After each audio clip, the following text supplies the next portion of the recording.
Today I am going to talk to you about attention. What is attention?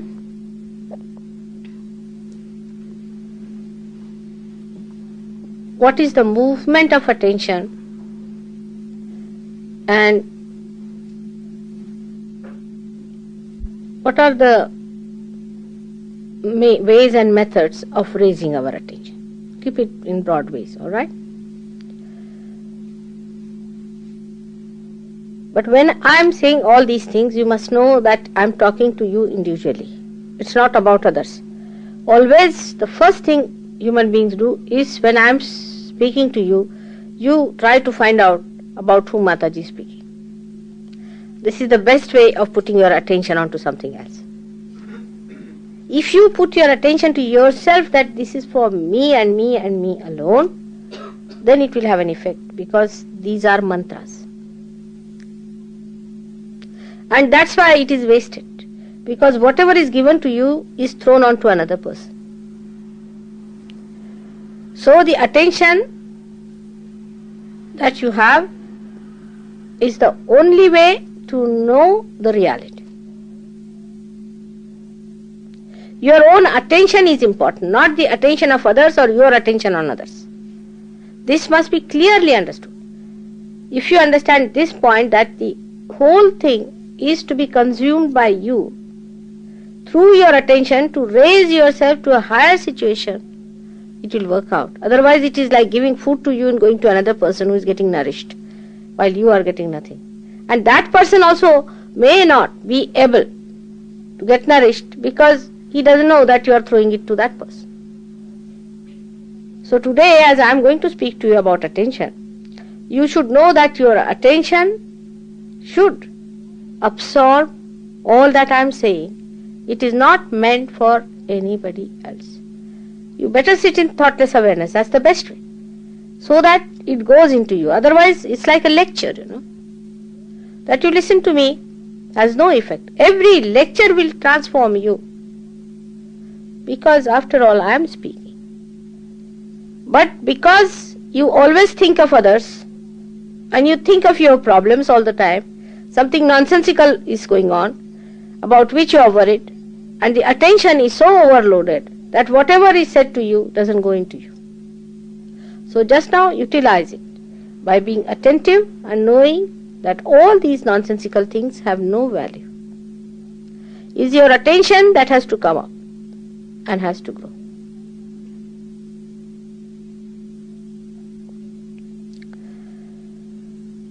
So attention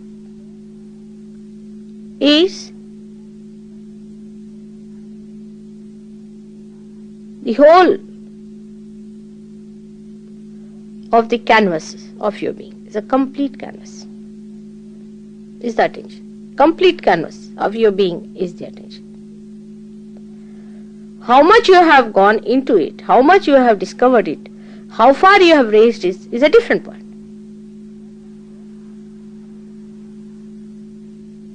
Attention is chitta, and God is attention. How far your attention has been enlightened is a different point.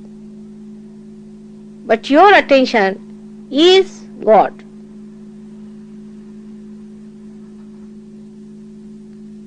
If you become enlightened to that extent, it is like a canvas. You can say it is like a canvas which is spread out for a film. Whatever aptitudes, or you can say the drags or movements of your attention has, shows on that canvas. I don't know what is the word for vritti in English language. It's not aptitude, but a person gets prone to, or his attention is dragged to. I don't know, there's a word like that for in English language, vritti. Can you suggest any word? So, our attention is just a pure, completely pure canvas, and is acted upon by the three gunas we have to begin with. And the three gunas come to you, as you know, one from your past, one from your future sense, and one from the present.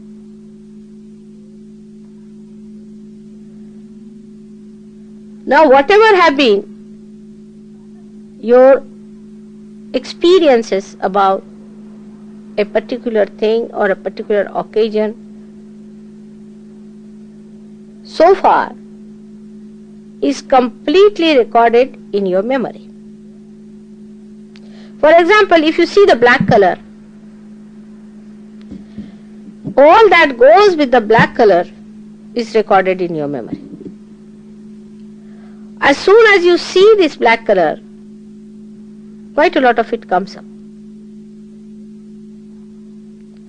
That means as soon as you see this with your attention, the attention gets muddled up, or you can say the attention gets colored with all the memories about this black color.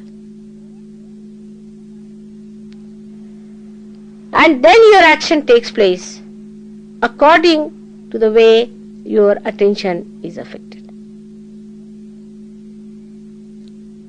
For example, just now, something was burned by these flames. Now all of you became aware of it. Next time whenever you will see a flame, first thing will happen will be that you will be cautious about it. It is not going to happen again, but the whole memory will come to you and you will try to be cautious or warn others, because your attention will become aware of that as soon as you will see that, because that canvas of your attention itself will start throwing out these pictures out of itself through your past experiences onto the canvas.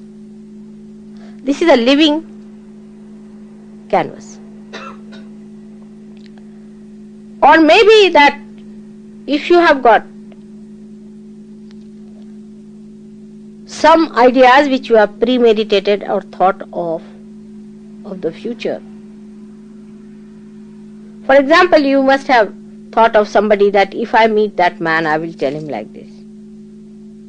As soon as you will meet that man, your attention will start bubbling out with those ideas that are coming about this man, and you will start addressing to him accordingly. It's all stored up within you, whether it is about the future or about the past, is given out of the attention through that bubbling process,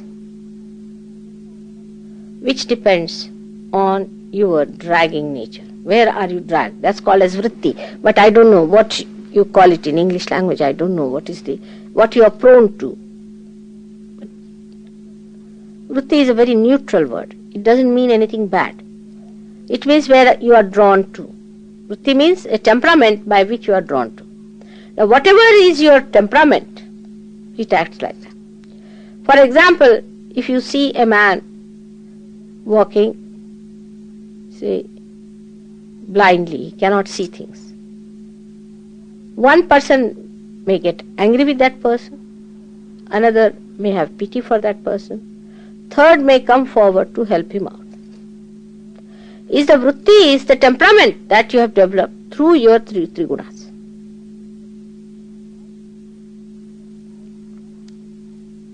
That's why this attention becomes identified with you. And when you are identified with this, your vritti, your temperaments, then you are still in a misidentified area. Let us take a case of somebody who has been possessed before. Now coming to Sahaja Yoga, his possession goes away.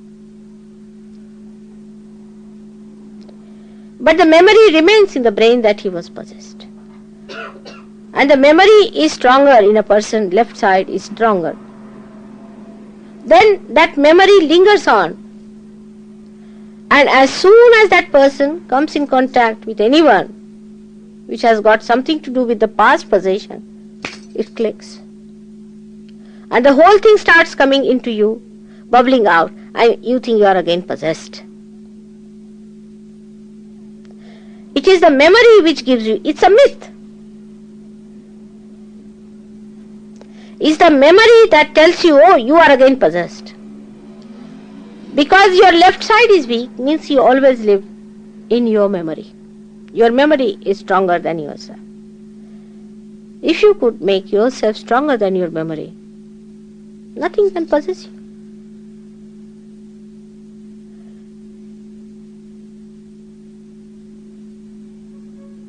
But after you get your realization, you are not still identified with that state of mind in which you see your ego and superego as myths.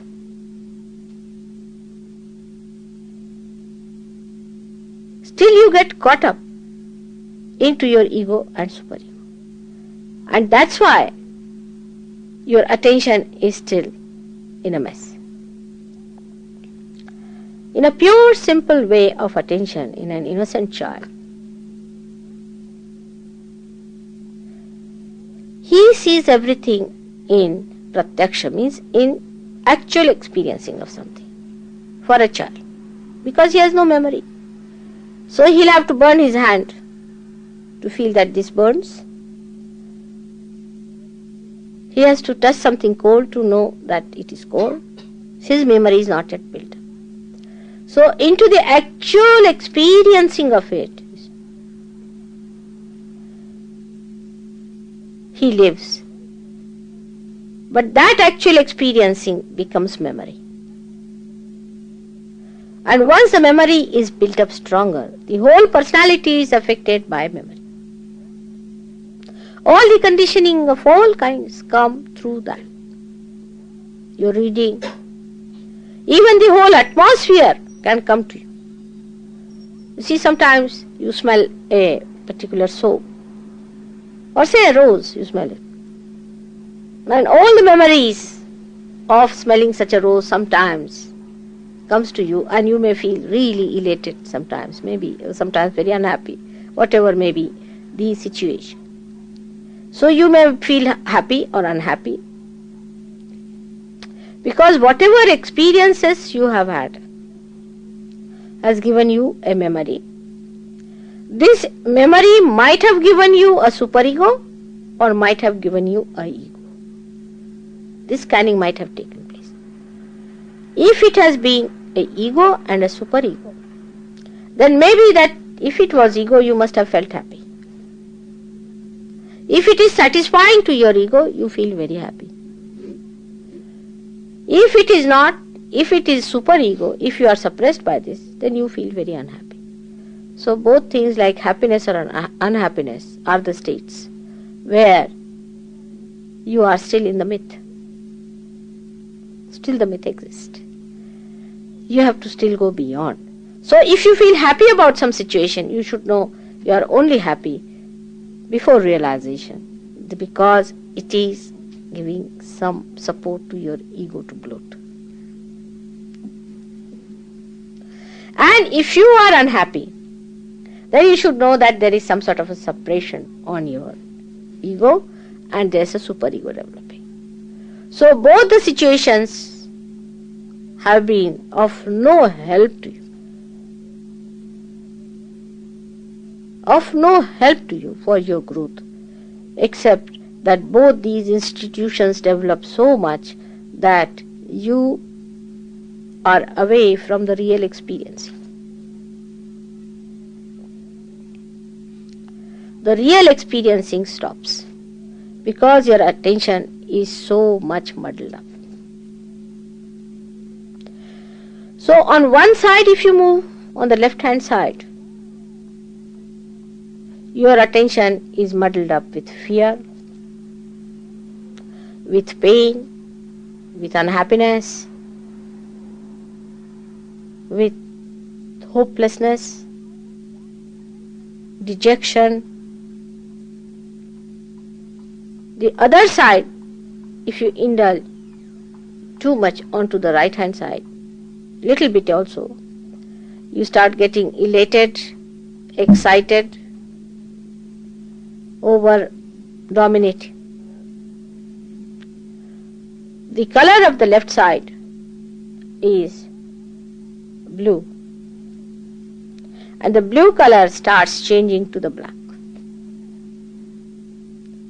While on the right hand side, it is to begin with yellow, light yellow, or you can say golden, then yellow, then orange, and then red. So you go to aggression on the right hand side. On the left hand side, you go into a complete state of entropy, you can call it, or a state where you are separated from yourself into complete frozen state. So one side you become completely frozen, on the other side you become completely heated up. Both these things are again movement on the wrong direction. Even in the center, when the attention is kept, that you keep your attention more in the center. There also, because it's a very sensitive point, it doesn't stay there. For example, when we say use fire, we can use it for burning the house. In the same way, we can use it for creating smoke. But we can also use this fire in its proper way, if we use it in its proper proportion, for cooking the food, for giving us light. If it is too much, it can burn like a big fire. If it is too little, it can burn like smoke. But in the center, when you know how to balance it, then you can use it for your own purpose, for cooking or for giving light. And then for a puja too. So in the same way, when we really balance our gunas properly, then we become gradually the master of the whole situation.